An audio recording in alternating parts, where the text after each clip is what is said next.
امثال کی کتاب اس کا 10واں باب۔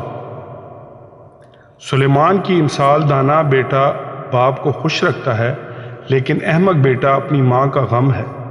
شرارت کے خزانے ابس ہیں، لیکن صداقت موت سے چھڑاتی ہے۔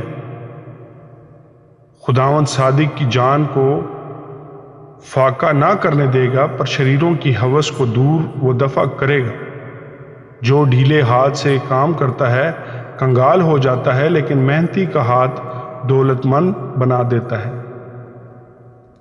وہ جو گرمی میں جمع کرتا ہے دانا بیٹا ہے، پر وہ بیٹا جو درد کے وقت سوتا رہتا ہے شرم کا باعث ہے۔ صادق کے سر پر برکتیں ہوتی ہیں، لیکن شریروں کے منہ کو ظلم ڈھانکتا ہے۔ راست آدمی کی یادگار مبارک ہے، لیکن شریروں کا نام سڑ جائے گا۔ دانا دل فرمان بجا لائے گا، پر بکواسی احمق پچھاڑ کھائے گا۔ راسترو بے کھٹکے چلتا ہے، لیکن جو کجروی کرتا ہے ظاہر ہو جائے گا۔ آنکھ مارنے والا رنج پہنچاتا ہے، اور بکواسی احمق پچھاڑ کھائے گا۔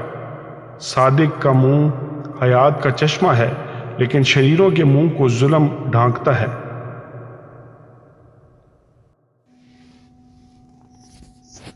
عداوت جھگڑے پیدا کرتی ہے، لیکن محبت سب خطاؤں کو ڈھانک دیتی ہے۔ عقل مند کے لبوں پر حکمت ہے، لیکن بے عقل کی پیٹھ کے لیے لٹ ہے۔ دانا آدمی علم جمع کرتے ہیں، لیکن احمق کا منہ قریبی ہلاکت ہے۔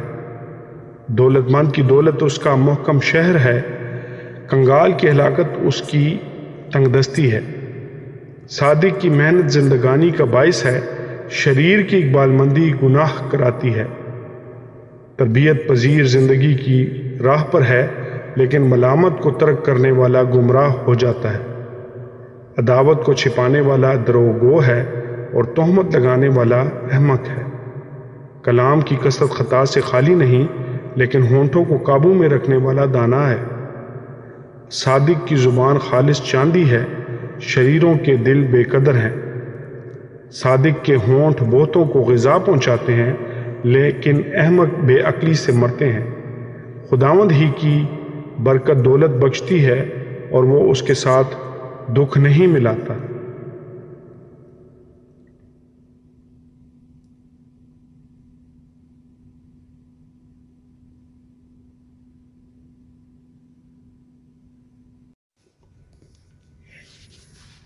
احمق کے لیے شرارت کھیل ہے، پر حکمت عقل مند کے لیے ہے۔ شریر کا خوف اس پر آ پڑے گا، اور صادقوں کی مراد پوری ہوگی۔ جب بگولا گزرتا ہے تو شریر نیست ہو جاتا ہے، لیکن صادق ابدی بنیاد ہے۔ جیسا دانتوں کے لیے سرکہ اور آنکھوں کے لیے دھواں، ویسے ہی کاہل اپنے بھیجنے والوں کے لیے ہے۔